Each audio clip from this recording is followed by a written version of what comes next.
Hey, what's up? Welcome back to the channel. It's Sheen here, and today we'll show you my new plugin called MPC PRO 1. I will show you the new features I've been adding over these weeks of development.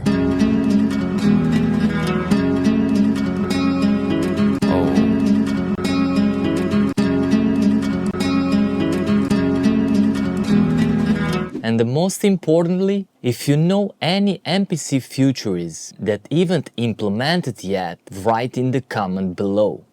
So now let's check it out. Hey guys, today we'll show you in a concrete way how I'm working on my plugin that will be released soon. It's called MPC PRO 1. If you can see on the screen, here we have the interface GUI. After years spent producing and mixing with DAWs and plugins, I've always wanted to design my own instrument, my own tools with the essential features that really save your time. I used the MPC 2000 XL for a while. It was dope. I even made some tutorials about it, but I wanted to summarize all necessary features and implement them into my MPC PRO 1 to have a more dynamic and faster workflow for hip-hop beat production. Now I will show you the graphic design and the most interesting functions I've implemented, all the features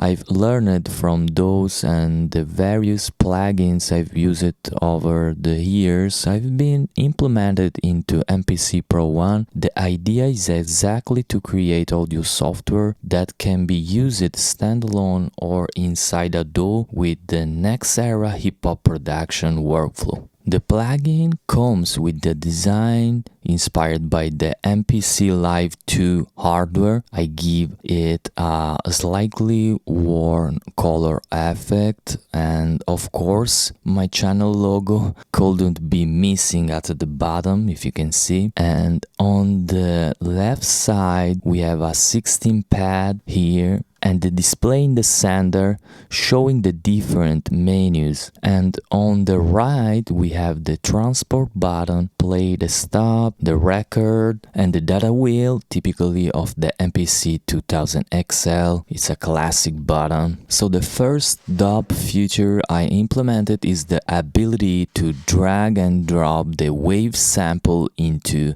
any pad, just like you could do in the MPC 2000 XL plugin. I was directly inspired by it for this function, and it's so easy. You just right click or drag and drop your sample to the pad, and now I select a multiple pad to chop the sample automatically. The real dope part is the sample slicing. Chopping is activated simply by holding down the command key on the keyboard while the imported sample is selected like this. With the command, the plugin automatically chop the sample for you. I think this feature is amazing because now using either a controller or the computer keyboard, you can play and rearrange the sample like this.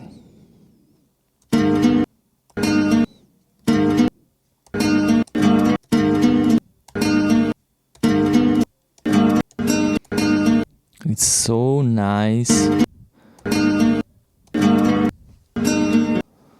I love this feature.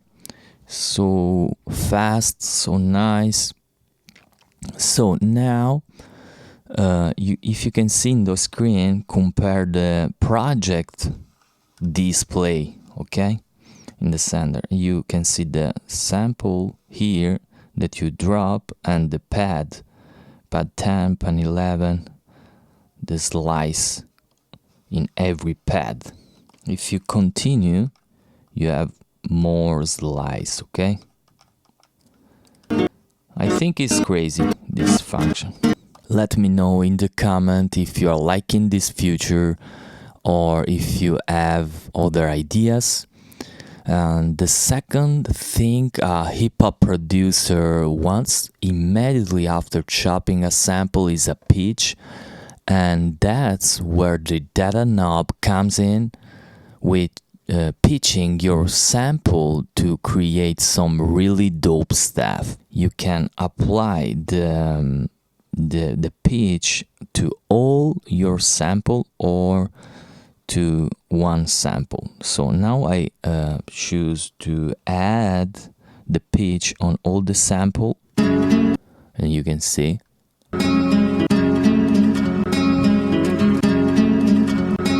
Oh, this is crazy.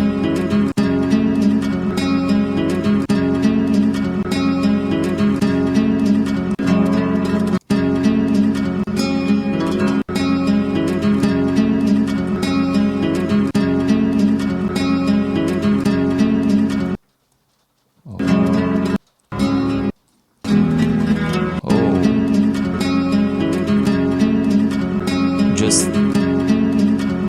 inspire. Oh.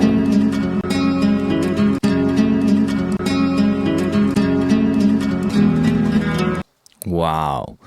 Amazing. So I added the option to apply the pitch either to a single sample or to either sample bank on the pad.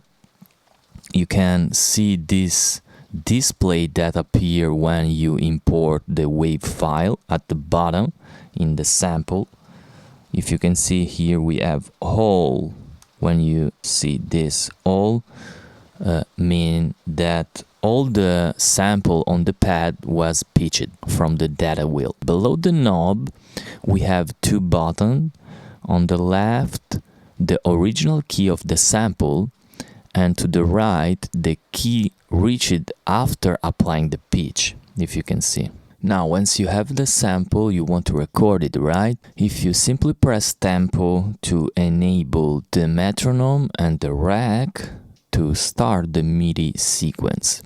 Now I'm ready to record the MIDI that will act as a trigger for the chopped samples on the pad.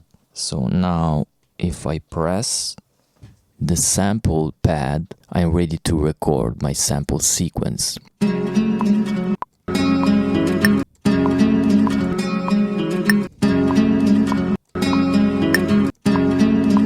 And I added some MIDI notes that I record.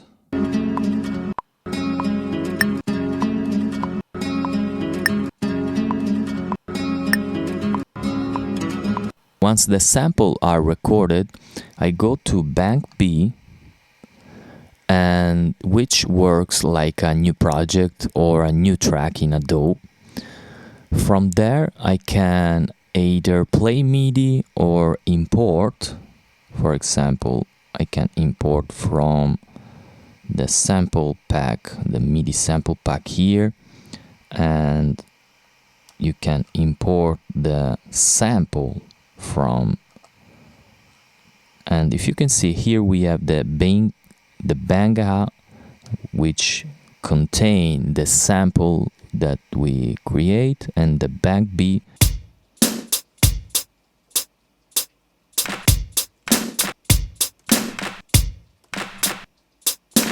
Okay, I discovered a small issue that I'm going to fix when I import the drum sample into bank B and then go back to the bank A like this. I'd